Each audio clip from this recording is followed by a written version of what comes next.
रवि और उसकी बेटी मीरा एक बड़े शहर के किनारे बने एक छोटे जर्जर झोपड़े में रहते थे। उनका घर लकड़ी और टिन की चादरों से बना था, जो बारिश में टपकने लगता था। रवि, एक कमजोर और थका हुआ आदमी, बाजार में मोची का काम करता था और दिन भर की मेहनत से बस इतना कमा पाता था कि उनके लिए थोड़ा सा चावल और दाल खरीद सके। गरीबी के बावजूद मीरा कभी शिकायत नहीं करती थी। 10 साल की वह नन्ही बच्ची हमेशा मुस्कुराती रहती और रात को अपने पिता के साथ जूते सिलने में मदद करती। उसने कभी नए कपड़े या खिलौनों की मांग नहीं की, हालांकि जब वह दूसरे बच्चों को खेलते देखती तो उसका मन जरूर करता।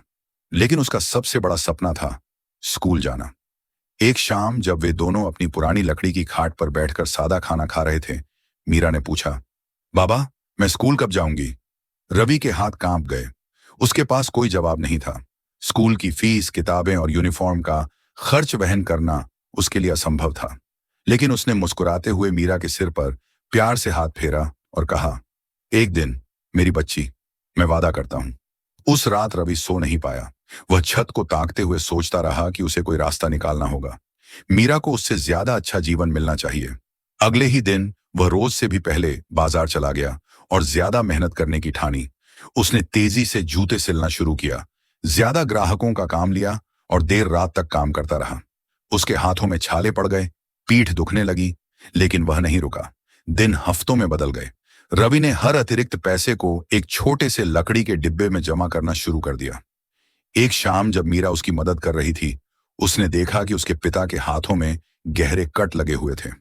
बाबा, आप इतना ज्यादा क्यों काम कर रहे हो? उसने चिंता भरे स्वर में पूछा। रवि मुस्कुराए, क्योंकि मैं अपनी बेटी को एक अच्छा भविष्य देना चाहता हूं। अंततः महीनों की कड़ी मेहनत के बाद रवि ने अपनी बचत गिनी। वह अब भी पर्याप्त नहीं थी, लेकिन उसने हार नहीं मानी। वह स्थानीय स्कूल गया, प्रधानाचार्य से विनती की और अपनी परिस्थिति बताई। उसकी मेहनत और समर्पण को देखकर प्रधानाचार्य ने मीरा को छात्रवृत्ति पर पढ़ाने की अनुमति दे दी। उस शाम रवि ने मीरा को गले लगाया और कहा, कल से तुम स्कूल जाओगी? मीरा की आंखों में आंसू आ गए। सच में बाबा? हाँ मेरी बच्ची, तुम पढ़ोगी, सीखोगी और जो चाहो वह बनोगी। मीरा खुशी से अपने पिता से लिपट गई। यह उसकी जिंदगी का सबसे अच्छा पल था। अगले दिन से वह गर्व से स्कूल जाने लगी, उधार लिए हुए यूनिफॉर्म में, पुराने बैग के साथ, लेकिन दिल में ढेर सारी उम्मीदें लिए। उसने जी जान लगाकर पढ़ाई की, क्योंकि उसे पता था कि उसके पिता ने उसके लिए कितनी कुर्बानियां दी हैं। और जब सालों बाद वह एक अध्यापिका बनी, तो उसने सबसे पहला काम यह किया, अपने पिता के लिए एक नई जोड़ी जूते खरीदी, क्योंकि उन्होंने नंगे पांव चलकर उसे उसकी मंजिल तक पहुंचाया था।